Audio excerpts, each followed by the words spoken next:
This isn't a made-up tale. It's a recount of my experiences from my younger days. My roots are in agriculture, and let me tell you, curious things occur out in the countryside. Odd, unsettling things. Growing up in Ireland, I heard plenty of folktales from my dear mother, God rest her soul, stories cautioning me against disobeying my parents, warning of the tall man if I dared to stray. But that's not the focus here. I absorbed these folk tales. Back then they were just that to me, stories and fables. I wonder if you, dear readers, are familiar with one of Ireland's most famous folk tales. Excuse me if I'm mistaken. A being known only as the Banshee. I'm 17 now, but this incident occurred when I was about 12. It was an ordinary day for me and my younger sister, whom I'll keep anonymous out of respect. We were playing in the fields one late afternoon. Ireland's winds brushed through the barley, creating undulating waves of gold and yellow across the land. The sun began its descent, painting the world in vibrant hues of purple and orange. As usual, my sister and I were engrossed in a game of hide-and-seek amidst the fields. Being the older sibling, I often took the role of seeker, relishing in the sight of her smile when I discovered her hiding place.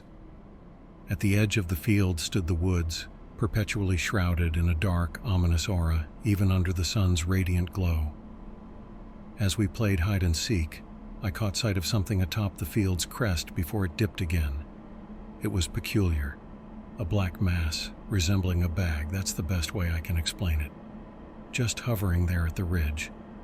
I brushed it off, assuming it might have been discarded farming debris, perhaps something fallen off a tractor, continuing my search for my elusive little sister. She had a knack for hiding. There were days when I couldn't find her at all, much to my mother's frequent concern. Amidst the barley, that peculiar black bag thing stayed in my peripheral vision. Once again, I brushed it off, attributing its movement to the wind playing with it. About 20 meters away, I spotted some rustling in the barley. I crouched down and stealthily made my way through, aiming to uncover my sister's hiding spot while relying on the wind's noise to conceal my approach. But instead of the expected wind, I heard something entirely different. It was like this eerie, faint wail echoing from a distance. I halted, focusing my attention and cupping my ears to catch it clearer.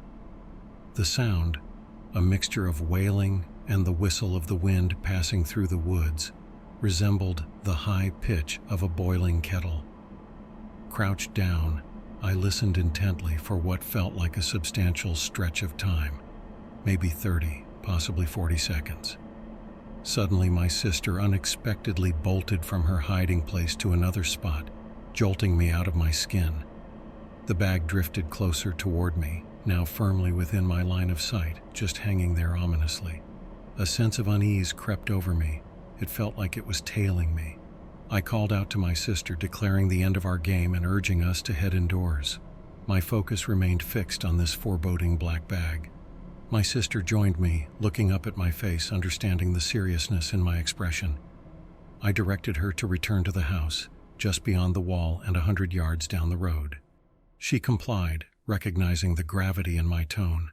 I ensured she safely scaled the wall before turning my attention back to where the bag had been, or where I thought it had been. It appeared to be traversing the field in a zigzag pattern, edging closer, toward me. Shocked and uncertain, I found myself immobilized, unable to decide on a course of action. All I could do was observe as this bag advanced, the wailing growing louder and more piercing, akin to the echoes of shell shock. For what felt like an endless stretch of time, the bag drew nearer, inching closer until I could discern its form. It wasn't a bag at all, but rather a black robe, reminiscent of the Witch King from Lord of the Rings, tattered, torn, and stained at the hem. I stood there, frozen, gaping in horror as this figure, a bundle of rags, drifted toward me across the field. The wailing intensified, echoing louder, setting my heart racing, desperate to break free from my chest. Sweat poured off me in torrents. All I could manage was to witness this entity drawing nearer and nearer, each moment edging closer to me. The heap of fabric halted a few meters in front of me, and the wailing abruptly ceased. All that remained was the thunderous beat of my own heart, pounding like ancient war drums within my ears. Then the bundle of rags lifted off the ground, releasing a bone-chilling shriek that pierced through me, briefly deafening my senses.